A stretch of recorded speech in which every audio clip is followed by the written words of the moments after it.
বিজেপির আইন অমান্য অভিযানকে কেন্দ্র করে উত্তপ্ত ব্যারাকপুর, চালানো হলো জলকামান, কাঁদানে গ্যাস, আহত আন্দোলনকারী ও পুলিশ কর্মীরা। বিজেপি ব্যারাকপুর সাংগঠনিক জেলার পক্ষ থেকে রাজ্য তথা ব্যারাকপুর পুলিশ কমিশনারেটের আইন শৃঙ্খলা অবনতির অভিযোগে ব্যারাকপুর পুলিশ কমিশনারেট কার্যালয়ে অভিযানের ডাক দেওয়া হয়। সোমবার ব্যারাকপুর লালকুটি থেকে মিছিল শুরু হয়ে ব্যারাকপুর চিড়িয়া মোড়ে শেষ হয়। পুলিশের তরফ থেকে করা হয় প্রথম ব্যারিকেড, সেটা ভেঙে দেওয়া হয়। দ্বিতীয় ব্যারিকেডও ভাঙতে পুলিশের পক্ষ থেকে বাধা দেওয়ার চেষ্টা করা হয়, কিন্তু পুলিশের নির্দেশ অমান্য করে ব্যারিকেড ভেঙে বিজেপির নেতা কর্মীরা, বিজেপির রাজ্য সভাপতি সুকান্ত মজুমদার, রাজ্য মহিলা মোর্চার সভানেত্রী ফাল্গুনী পাত্র, বিজেপি ব্যারাকপুর সাংগঠনিক জেলার সভাপতি মনোজ বন্দ্যোপাধ্যায়, ব্যারাকপুর সাংগঠনিক জেলা যুব মোর্চা সভাপতি বিমলেশ তিওয়ারির নেতৃত্বে এগোনোর চেষ্টা করলে পুলিশ জলকামান চালায়। এরপর আন্দোলনকারীদের পক্ষ থেকে ইট বৃষ্টি শুরু হয় পুলিশকে লক্ষ্য করে। পাল্টা পুলিশের তরফ থেকেও কাঁদানে গ্যাস এবং উল্টো দিক থেকে আসা পাথর ছুড়তে শুরু করা হয়, লাঠিচার্জ। আন্দোলনকারীদের ওপর লাঠিচার্জ করা হয়। মুহূর্তের মধ্যেই এই ঘটনা ঘিরে রণক্ষেত্র হয়ে ওঠে গোটা চিড়িয়া মোড় চত্বর। পুলিশের তরফ থেকে বেশ কয়েকজনকে আটক করে নিয়ে যাওয়ার চেষ্টা করলে বিজেপির রাজ্য সভাপতি সুকান্ত মজুমদারের নেতৃত্বে পুলিশের হাত থেকে আটক আন্দোলনকারীরা বেশ কয়েকজনকে ছিনিয়ে নেওয়া হয়। দুপক্ষের সংঘর্ষে আহত হন বেশ কয়েকজন পুলিশ কর্মী এবং বিজেপি নেতা কর্মীরা।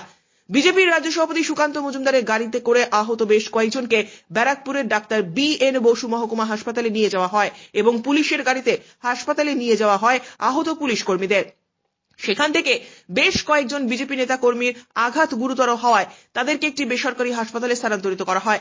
রাজ্য বিজেপির সভাপতি সুকান্ত মজুমদার সংবাদ মাধ্যমের মুখোমুখি হয়ে রাজ্যের পুলিশকে শাসক দলের দলদাস বলে কটাক্ষ করেন। পাশাপাশি তিনি আইন অমান্যের সময় উপস্থিত ব্যারাকপুর পুলিশ কমিশনারেটের উপনগরপাল আশিস মৌর্যের বিরুদ্ধে অভিযোগ দায়ের করা হবে বলে জানান।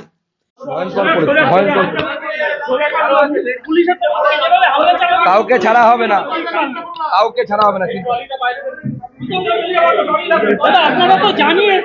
ওই আশিস মৌর্যর নামে যেন কমপ্লেন হয়, পোস্টে না, এসিপি না সিপি আমি বুঝি না, আশিস মৌর্য, ঠিক আছে, এই নামে কমপ্লেন করছে। পুলিশ পার্টি দলদাস হয়ে গেলে ঘটনা নিয়ে বলতে গিয়ে ব্যারাকপুর পুলিশ কমিশনারেটের উপনগরপাল আশিস মৌর্য জানান, আমি আপনাকে সব পরে বলে দেবো, ঠিক আছে? বিজেপির পক্ষ থেকে কি আপনাদের হামলা করা হয়েছে? আপনারা সবাই দেখেছেন, ঠিক আছে? আইনগত আমরা ব্যবস্থা নিশ্চয়ই নেব। কি আইনগত ব্যবস্থা নেবেন সেটা আপনাকে মজুমদার বলছেন মহিলাদের উপর পুলিশ অত্যাচার করেছে, তিনি যা অ্যাকশন হয়েছে আইনগত হয়েছে, আন্ডার অল ল হয়েছে, ঠিক আছে? আমরা কোনো আইনের বাইরে গিয়ে কাজ করিনি, আমাদের কাছে এভিডেন্স আছে, ওদের কাছে কিছু থাকলে নিশ্চয়ই আমরা নেব। টোটাল ইম্পার্শিয়াল ইনভেস্টিগেশন হবে। অপরদিকে বিজেপির আইন অমান্য অভিযান নিয়ে বলতে গিয়ে তৃণমূল নেতা তথা ব্যারাকপুর পৌরসভার উপপৌরপ্রধান উত্তম দাস জানান, যে আন্দোলনে চলছে সেটা আসলে সুকান্ত মজুমদার এবং শুভেন্দু অধিকারীর মধ্যে লড়াইকে বেশি বিশৃঙ্খলা করে সংবাদ মাধ্যমে আসতে পারবে। তিনি আরো বলেন, দেখুন, এটা তো যা করছে ওরা প্ল্যানিং করে হচ্ছে। এটা আন্দোলন কিসের উপর কিসের আন্দোলন সেটা বড় কথা না। ব্যাপারটা হচ্ছে এটা সুকান্ত বাবুর আর শুভেন্দু বাবুর লড়াই, কে কতটা লড়াইতে এগিয়ে আছে সেটাই আর কি চেষ্টা।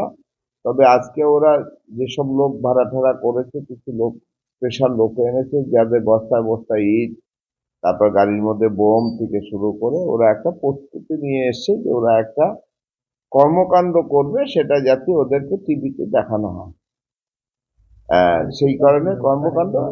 এবং এটা বিজেপির একটা উচ্ছৃঙ্খল পার্টি, এটা বাংলার মানুষ জেনে গেছে, বুঝে গেছে। এটা নিয়ে আমাদের অন্তত কোনো ভাবনা চিন্তা করার ব্যাপার নেই। বিজেপির তরফ থেকে অভিযোগ করা হচ্ছে যে পুলিশ বিনা প্ররোচনায় লাঠিচার্জ করেছে, পুলিশ পাথর ছুড়েছে। পুলিশ তো ওরা চাইছে মোমের পুলিশ থাকবে, ওরা যা খুশি করবে। পুলিশ তো সেটা নিজেরা মার খাবে, শুধু পারটা দেবে না, এটা তো পুলিশ হতে দেয় না। সে আমরাও সিপিএমের বিরুদ্ধে আন্দোলন করে অনেক মার খেয়েছি। কিন্তু এটা হচ্ছে, যেটা আবারও বলছি, যেটা হচ্ছে শুভেন্দুবাবু আর সুকান্ত বাবুর একটা কে কত বড় লড়াইয়ে এগিয়ে আছে সেটার একটা কম্পিটিশন, তাছাড়া কিছুই না। কিন্তু ওরা আজকে একটা প্রস্তুতি নিয়েই এসেছিল, কিছু না একটা কিছু করবে। যেমন বস্তায় বস্তায় গাড়ির মধ্যে ইট থেকে শুরু করে, বোম থেকে শুরু করে, এবং বেশ কিছু ছেলে পেলে মেশিন নিয়ে ঢুকেছিল। ব্যারাকপুর থেকে সৈকত গাঙ্গুলির প্রতিবেদন, চ্যানেল 24/7।